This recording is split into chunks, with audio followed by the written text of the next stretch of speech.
याच्या दावणीला बांधली कशी गाय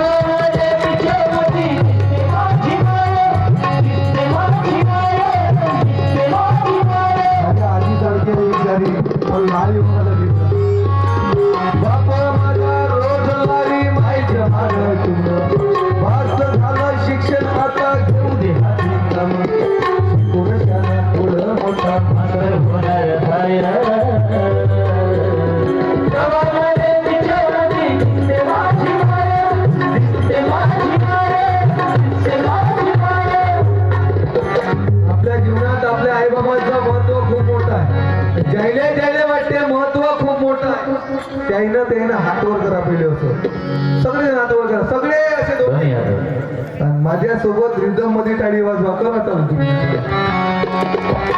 इकडे कसे द्या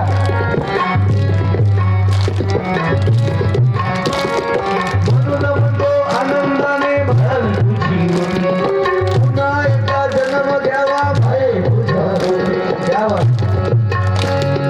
तुझ्या जन्म ठेवला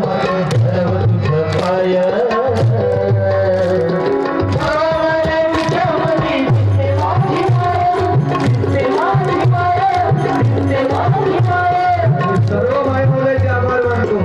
खरं तर तुमची भूमिका खूप महत्वाची आहे कारण आपल्या जीवनामध्ये आपले मायबाप महत्वाचे आहे. ज्याला हात नाही त्याला विचारा हाताची किंमत, ज्याला पाय नाही त्याला विचारा पायाची किंमत आणि ज्याला माई नाही त्याला विचारा मायेची किंमत.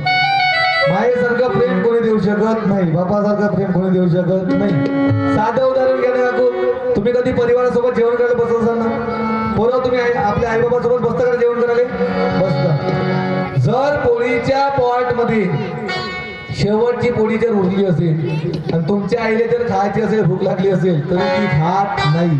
पहिले सगळे दाखवते कोणाला खायचं आहे का, समोरून उत्तर नाही आलं तरच ती खाते, अन्यथा खात एवढं काय. कधी तुम्ही माहेरी जाता का, माहेरी जर तुम्ही गेले तुमची जर आई तिथं जिवंत असेल तर तुम्ही हक्कानं कोणत्या डब्यामध्ये हात घालून लागल ती वस्तू सासरले आणू शकता. पण काही अपवाद जर सोडले, तुमची आई जर जिवंत नसेल, दुसऱ्या कोणाचा कारभार असेल तर तुम्ही हक्कानं कोणत्या डब्यात हात घालून ती वस्तू सासरले आणू शकत नाही. हे प्रेम कोणाचं असते, मायेचं असते. मी समाजाचं लय चिंतन करत राहतो. तुम्हाला सांगतो काही काही गोष्टी असं वाईट वाटते कधी कधी. मी आतापर्यंत अनेक वृद्धाश्रमात गेलो, अनेक अनाथाश्रमामध्ये गेलो. काय आहे तिथलं वातावरण. जर अनाथाश्रमामध्ये जाल, कुठं अनाथाश्रमामध्ये, तर लहान लहान लेकरं दिसतील गरिबाची, आणि वृद्धाश्रमामध्ये जाल तर आपल्याला मायबाबा दिसतील श्रीमंताचे. एवढं मोठं दुर्दैव आहे. आणि म्हणून आपल्या जीवनात जेवढं महत्व आपल्या माईचं आहे तेवढंच महत्व आपल्या बापाचंही नाही. कारण माय जरी स्वतःच्या उदरात 9 महिने 9 दिवस पालन पोषण करत असेल, पण आपला बाप सुद्धा अख्खं आयुष्यभर मेंदूच्या गाभारात लेकराचं पालन पोषण करत असतो. मी ज्या मुली असतील ज्यांच्या या 2-4 वर्षात लग्न होणार आहे, एक गोष्ट लक्षात घ्या, कधी कधी हसून राहिला तुम्ही, कधी कधी असं पोरीचं 2-4 वर्षानं लग्न होणार आहे असं माईले जेव्हा माहीत राहते, तेव्हा माई त्या पोरीले 10 वेळा तिच्या मागे लागते. असं कर तसं कर, तो समजत नाही का. आणि पोरीले येते राग, ते म्हणते 10 वेळा 30 लावते माय मागे. पण माय कोण म्हणत असं का तुया लग्न झाल्यानंतर तुझ्या सासरच्या मंडळीनं असं म्हणू नये का तुझ्या मायबापानं तुले हे शिकवलं. बरोबर आहे का नाही आहे.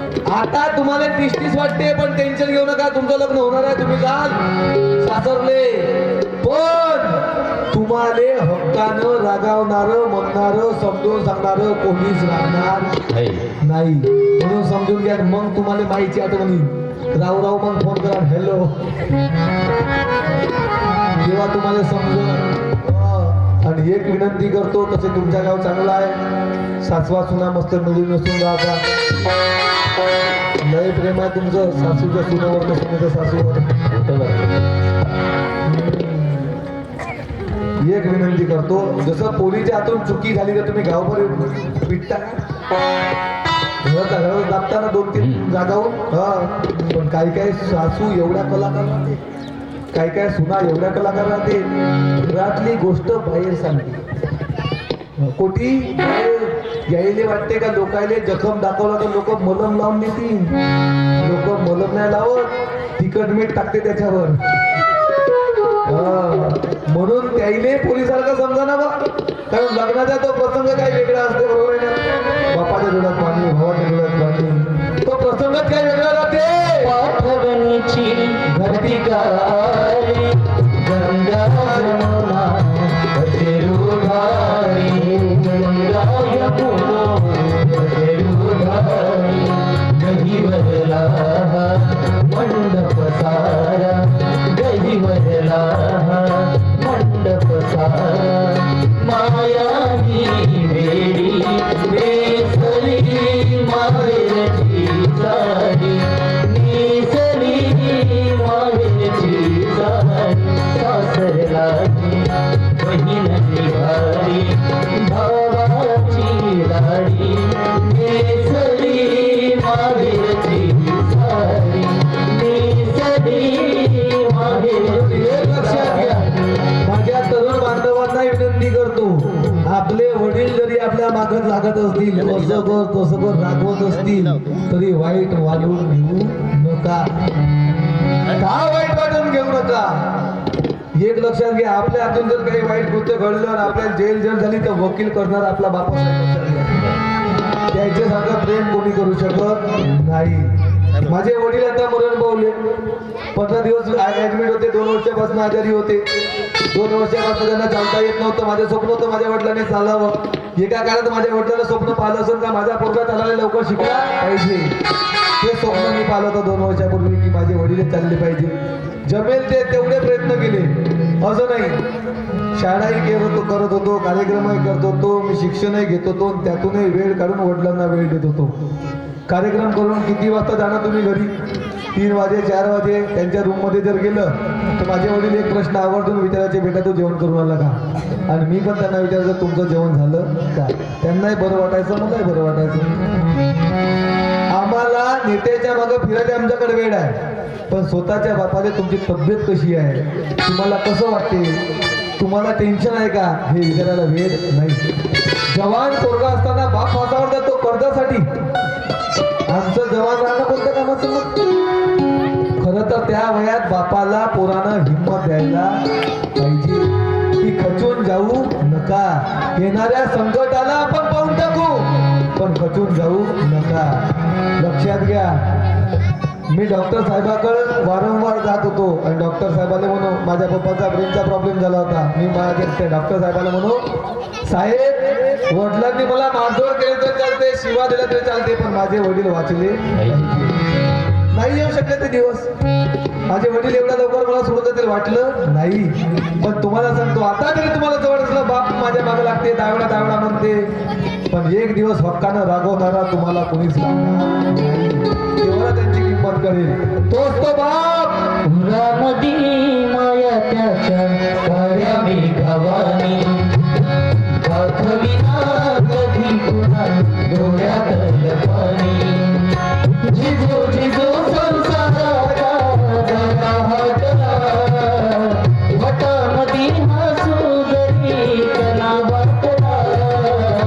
घडीभर तू थांब जर ऐक त्याची भाकर, लई अवघड हाय गड्या उमगाया भाकर, उमगाया भाकर, लई अवघड हाय गड्या उमगाया भाकर, उमगाया.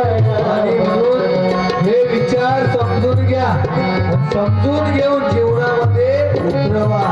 तर आणि तर शिवजयंतीला काहीतरी अर्थ राहील. कारण हे विचार आम्ही जीवनात उतरवले पाहिजे. लेकरांना संस्कार चांगले द्या. 5:30 झाले, कार्यक्रम चालू करू का बंद करू? चालू का बंद करू? चालू देऊ? किती वाजतापर्यंत? किती? रात्रभर. रात्रभर चालू करा. रात्रभर अगोदर कार्यक्रम चालू दिलं तर ते आमचा कार्यक्रम कामठी तालुक्यामध्ये शिवलेले आहे. तिथं 7 वाजता पोहोचायचा आहे. जेवढ्याच्याही फोटो त्या बॅनरवर आहे तेवढ्याचाही मार खा लागेल म्हणजे चालू देतो, तुम्ही टेन्शन घेऊ नका. पण एक गोष्ट लिहून घ्या आजच्या कार्यक्रमातून. कोणती? महाप्रसादाचा कार्यक्रम झाला का? महाप्रसाद झाला का? केव्हा झाला? काल. किती लोक होते महाप्रसाद? हा, खूप लोक होते ना. जेवढे लोक कालच्या महाप्रसादाला होते पण आज आले नाही, कीर्तन आले, तेवढे लोक मरणार आहेत.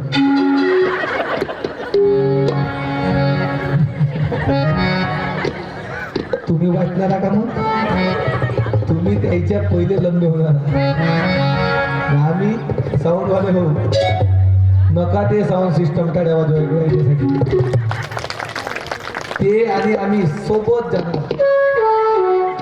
काऊन तर हे एवढे मूर्ती येतील तिथं घाटावर, तसं स्टेजला होत्या त्या. पहिले आपण तुम्ही सेटअप रेडी करून ठेवून देता. मी मग माया कीर्तन राहील तिथं, पुरे मूर्ती नाचवायचे आहेत तिथं. म्हणजे यायच्याही पहिले कोणाला झाला तर आपले माया पहिले तुम्हाला सेटअप लावासाठी. काही काही बाया आता विचारात पडल्या. आता पण मोठा चांगला बोलला, गोड बोलला चांगला. आता का मरी झोंबली काय? मी असं म्हणलं का आता मरणार म्हणून म्हणलं का? नाही, कधी ना कधी मरायचं. कारण मौत की रिश्तेदारी आज तो कल प्रत्येकाला मरावं लागते. पण मराच्या अगोदर असं काहीतरी काम करा की 10 लोकांना आपलं नाव घेतलं पाहिजे. या महापुरुषांची जयंती पुण्यतिथी का होती? आपली होते का जयंती पुण्यतिथी? आपली काय होते? मग पुन्हा लवकर काय होते? 13वी, नाही तर 14वी, नाही तर अक्कर मासा, तिसऱ्या दिवसात नाही तर मग काय काय तर 3ऱ्या दिवसातच निपटवली. आपली 13वी होते, 14वी होते. 14वी असे होते एका कोणत्या बाबाजीची फोटो, 4-5 अगरबत्त्या, 2-4 हार. जसा काही बाबाच्या तर इलेक्शनचे उभा राहणार. घरचे लोक त्या फोटो समोर जिलेबा लाडू लागते. बाबाजी त्या फोटोतून असा टोकर टोकर पाहिजे. गिरा भाकरीनं मेलोरे. अरे जिवंतपणी त्या बाबाजीच्या एवढ्या गती करतील, एवढ्या गती करतील. आता माझे वडील मेले ना, मले काय म्हणे ते पाणी घेणं असं पाच म्हणे. मी म्हणलं जिवंत होते तेव्हा सारच केलं. तेव्हा जिवंत होते तेव्हा कोणीच नाही म्हणे का असं करावं लागतं तसं करावं लागते. आणि जे माझ्या वडिलांनी मी पहिले सांगून दिलं होतं, तुमच्या तिकडे सांगितलं तुम्हाला जिवंतपणी पाहिजे का मेल्यावर पाहिजे? माझ्या वडील म्हणे मेल्यावर कोण पाहिलं का? म्हणे जिवंत पाहिजे, म्हणे जे पाहिजे ते जे करू शकून तो ते आपण केलो. बरोबर आहे? काही काही लोक जिवंतपणे माझ्या बापाला लाथा मारतील, ढकलून देतील, काही करतील. मेल्यावर मग म्हणते ते मांडी द्यायला लागते, पाणी पाजायला लागते. काही काही तर बादल बाबाची दारू पेत होता तर दारू द्यायला लागते म्हणते. एवढे कलाकार आहेत. जिवंतपणे समजून घ्या. तुम्हाला मी विनंती करतो, या महापुरुषांच्या पाच 2 गोष्टी आहेत. एक आहे मरण आणि दुसरं आहे स्मरण. दोघातही फरक आहे. मरण कोणाच होते? जे माणसं स्वतः करता जगतात त्यांचे मरण होते. पण जे माणसं इतरांकरता जगतात त्यांचे स्मरण होते. या महापुरुषांचे स्मरण होते, मरण होत नाही. म्हणून एक गोष्ट लिहून घ्या, खूप मोठा माणूस आहे, कधी मर्सडीज कार आहे, BMW आहे, होंडा सिटी आहे, पण मेलेल्या मुर्द्याले कार मधून कधीच दहन घाटावर नेत. कशावर येते? त्याला 4 जणांच्या खांद्यावर. बरोबर आहे ना? खूप मोठा माणूस आहे. घरी गॅस आहे, इतरा गिजरा शेगडी आहे, सोलरचं पॅनल लावलंय वर. पण मेलेल्या मुर्द्याले जे पाणी लागते आंघोळीसाठी ते पाणी त्याच्यावर गरम करत. कशावर करतात मग? बाहेर गोवऱ्यावर करते ना. खूप मोठा माणूस आहे, घरी खूप मोठी बाथरूम. काही काही लोकांचा अहंकार माना, एवढ्या करोडाचा बंगला बांधला, एवढ्या लाखाची बाथरूम बांधली, एवढ्या लाखाची टाईल्स लावली, त्याच्यामध्ये बाथटब लावला, झोपून आंघोळ करते बाथरूम मध्ये, बाथटब मध्ये होम थिएटर लावला, नाचू नाचू आंघोळ करते. हा मेला, त्याची आंघोळ कुठं धुवून देते? कुठं धुवून देते? बाहेर अंगणात. पण समजा असं केलं, एखाद्या मुर्द्याची आंघोळ त्यानं बांधलेल्या लाखाच्या करोडाच्या बाथरूम मध्ये धुवून दिली तर काय होईल? डबल त्या बाथरूम मध्ये खोली भटकणार नाही. नाही पहिले शांती करू द्या म्हणून त्या बाथरूमची. बरोबर आहे का नाही? मग खाली आता बोले खाली आहे ज्यांना प्रत्येक जण म्हणतात असं म्हणत नाही पैसे कमवा, पैसे कमवा, लाख नाही करोड रुपये कमवा, पण पैसे चांगल्या मार्गाने कमवा. कारण वाईट मार्गाने कमवलेले पैसे मृतदेवाला फुलं असतात, ते एकीकडे हसू देत नाही, दुसरीकडे रडू देत नाही. पैसे खूप कमवा, लाख रुपये कमवा, अब्ज रुपये कमवा, पण रतन टाटा सरांसारखी दानत ठेवा, तर त्या पक्षी पैशाला काहीतरी अर्थ. तर काही लोक काय गोष्ट सांगते ती, एका जागी आम्ही कीर्तनाला गेलो, एक माणूस भेटला आणि तो असा छाती काढू काढू सांगेल, त्याची अकड पाहिलंच नाही. 2 दिवसात त्याची अकड गायब झाली. छाती काढून सांगे 10 एकरात ऊस आहे म्हणे, 10 एकरात. आपला पावर उसाचा वावर. आपला पावर ऊसाचा वावर म्हणे. किती एकरात ऊस आहे म्हणे? 10 एकरात. पेलतो काजी म्हणे मी कोणाले म्हणे. मी म्हणलं लेका जास्त मस्ती करू नको, एखाद्या दिवशी अशी चपरात पडून द्यावं का ते ऊसाचं वावर कोणत्याच कामाचं राहणार. अजी पाहून टाकून म्हणे, मी काय कोणाला समजतो का म्हणे. आणि बरोबर 2 दिवसात तर ताई फोन आला म्हणे, महाराज तुम्ही बोललो ते खरं होतं म्हणे. ऊसाचा 10 एकराचा वावर आहे म्हणे, पण डॉक्टरनं सांगितलं म्हणे तुला शुगर आहे. एक दाना खाऊ एवढं मोठं ऊस आहे पण कोणत्या कामाचं. बरोबर आहे का नाही? म्हणून जीवनात अहंकार ठेवू नका. मी तुम्हाला सांगतो काही काही लोक एवढे पैसेवाले आहे, प्रचंड पैसा आहे. आपल्या नागपूरला माझी किती एकर जमीन होती? 32 एकर. 32 एकर जमीन होती. 32 एकर. करोडपती बाबाजी. घरी कार बंगला नोकर चाकर सारं काही होतं. पण तुम्हाला माहिती आहे बाबाजी मेले तर कसे मेले? पोहे खाता खाता चमच्या सकट लंबे झाले. विषय पोहे खात होते, चमच्याला तोंडा हिले बाबाजीवर. पोरं ते चम्मच काढून पाहिजे, पण चम्मच काय निघे, कारण बुड्यान दातकुडी बसवली होती. अजी एक पेंचीस आणलं, पेंचीस मध्ये पकडलं, खिचे पण निघे नाही. पोरं म्हणे बुड्यान लेखाचं सारं काही चांगलं केलं म्हणे, पण मरता खेपी हे त्रास देणं बरोबर केलं म्हणे. अजी आले असंच पकडलं आणि चमच्या सकट आले 2 घाटावर, आणि चमच्या सकट आले जाळलं. आता जाळलं तर तो चम्मच त्याच्या तोंडात पिघलला असेल ना. बरोबर आहे का नाही? आता मजाकीचा भाग सोडा, पण एका गोष्टीवर चिंतन करा.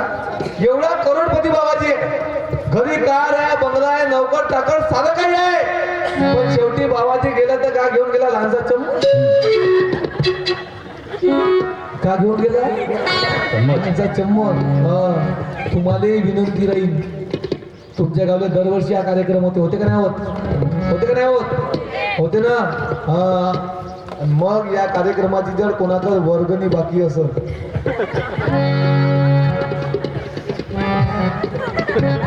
आता आलं टेन्शन, ते सदम्यात गेले तुम्ही.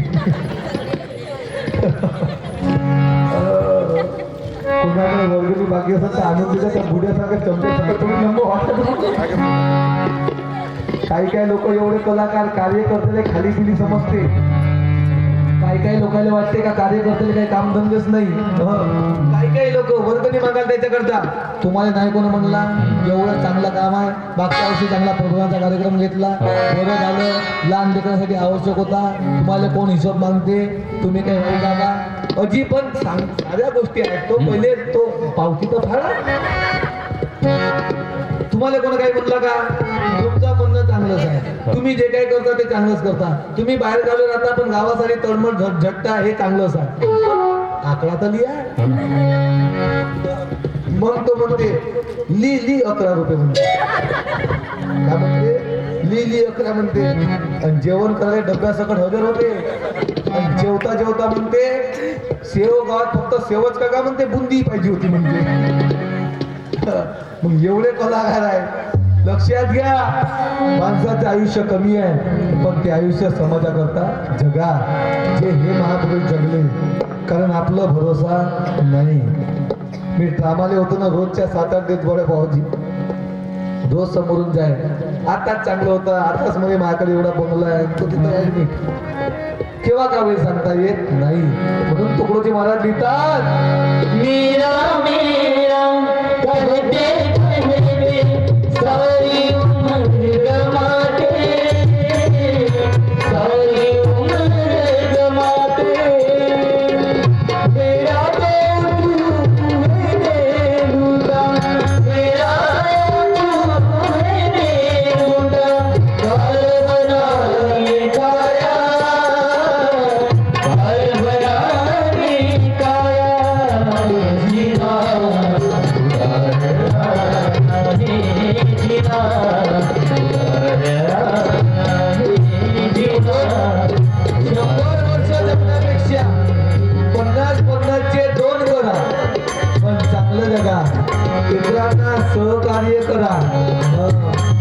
आणि शेवटचे 3 वाक्य लक्षात ठेवा.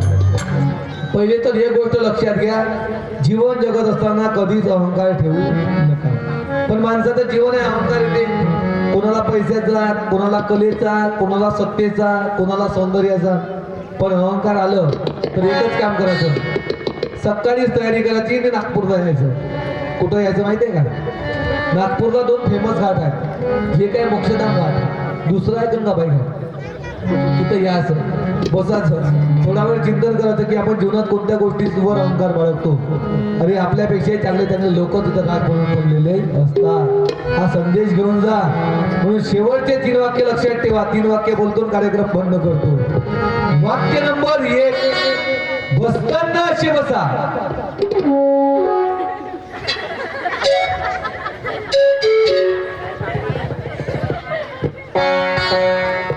खाऊनच मला भूक लागली, देऊन दे थोडंसं. वाक्य नंबर किती? ये बसताना असे बसा म्हणता बरोबर काय काय बायाशा अलर्ट झाला सवार करून ऐकून तर घ्या पहिले. वाक्य नंबर 1, बसताना असे बसा की 10 लोकांना बसण्याकरता जागा दिली पाहिजे. वाक्य नंबर 2, बोलताना असे बोला की 10 लोकांना आपलं बोलणं ऐकून घेतलं पाहिजे. वाक्य नंबर 3, अतिशय महत्वाचे वाक्य, हृदयाच्या डायरीमध्ये नोट करून ठेवा, अधूनमधून रिकॉल करत जा. अर्ध्या अधिक लोकांना हेच माहिती नाही की आपला जन्म नेमका कशासाठी झाला.